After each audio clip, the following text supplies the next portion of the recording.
नमस्कार दोस्तों जैसा कि आप सभी को पता है कोरोना वायरस का संक्रमण अभी लगभग बहुत सारे कंट्री में ये फैल चुका है और साथ ही साथ उन सारे कंट्री के लोगों को ये धीरे धीरे संक्रमित करता जा रहा है।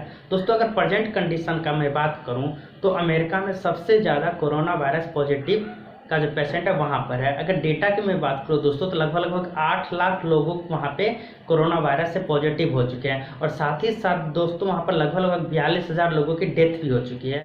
तो दोस्तों अमेरिका में इतना ज़्यादा कोरोना वायरस से डेथ या फिर इतना ज़्यादा कोरोना वायरस पॉजिटिव पेशेंट मिलने का सबसे बड़ा रीज़न ये है कि अमेरिका ने शुरू में ही काफ़ी ज़्यादा ऐसी गलतियां कर दी थी जिन गलतियों के कारण आज अमेरिका में इतना ज़्यादा कोरोना वायरस पॉजिटिव का पेशेंट मिल रहा है।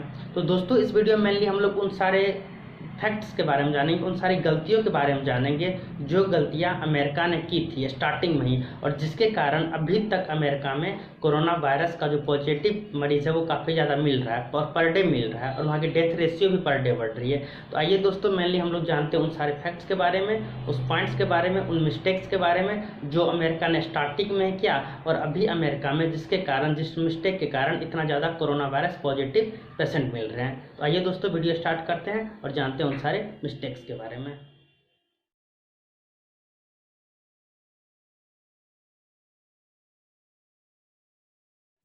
सबसे पहले दोस्तों बता दूं तो चीन के वुहान में पहला मामला सामने आने के बाद 19 जनवरी को अमेरिका के वाशिंगटन में इसका पहला मामले सामने आया था।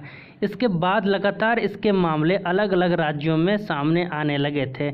इसके बाद भी अमेरिकी प्रशासन का ध्यान इस पर काफ़ी देर से गया। इसके बाद दोस्तों 22 मार्च को राष्ट्रपति ट्रंप ने मेजर डिजास्टर घोषित किया था और गवर्नर ने घर से बाहर न निकलने की हिदायत दी थी। इस प्रतिबंध को बाद में 4 मई तक के लिए बढ़ा दिया गया। दोस्तों अमेरिका की तीसरी गलती के बारे में अगर बात करूं तो जिस वक्त तक चीन ने अपने यहां पर बाहर से आने और जाने वाली सभी फ्लाइट बंद कर दी थी तब तक 4 लाख से अधिक लोग चीन से अमेरिका पहुंच चुके थे। अमेरिका ने अपने यहां पर विदेशों से आने वाले विमानों की आवाजाही को रोकने में काफ़ी देर कर दी थी। इतना ही नहीं 16 मार्च तक भी अमेरिका ने इसको सभी देशों के लिए एक समान तौर पर लागू नहीं किया था, जिससे हुआ क्या कि चीन से आने वाले विमानों की आवाजाही को रोकने के बाद भी लोग दूसरे देशों से होते हुए अमेरिका पहुँच रहे थे। इसके बाद दोस्तों 4 मार्च को न्यूयॉर्क में कोरोना वायरस की वजह से पहली मौत हुई थी।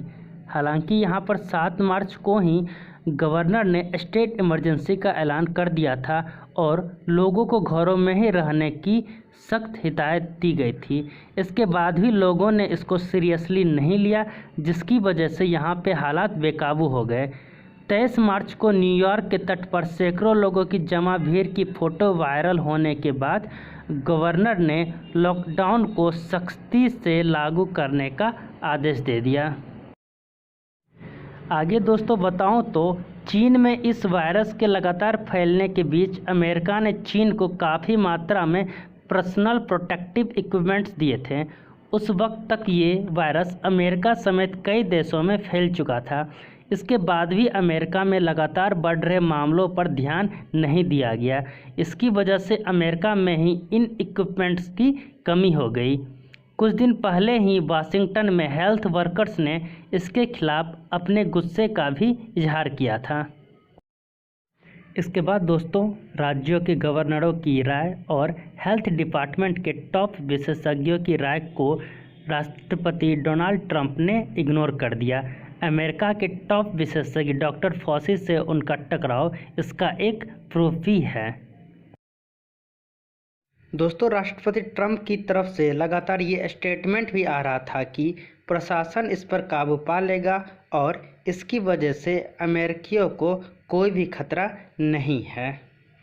और यहाँ तक कि दोस्तों अमेरिका में इस वायरस से लड़ने और इसकी रोकथाम पर ध्यान देने की बजाय राष्ट्रपति ट्रंप WHO से ही भिड़ गए और उसकी फंडिंग रोकने तक का फैसला ले लिया। इसके बाद दोस्तों अमेरिका की गलतियों के बारे में अगर बात की जाए तो राष्ट्रपति ट्रंप इस वायरस की उत्पत्ति के लिए चीन को घेरते दिखाई दिए, जबकि दूसरे देश उस वक्त केवल इसकी रोकथाम पर ही ध्यान दे रहे थे।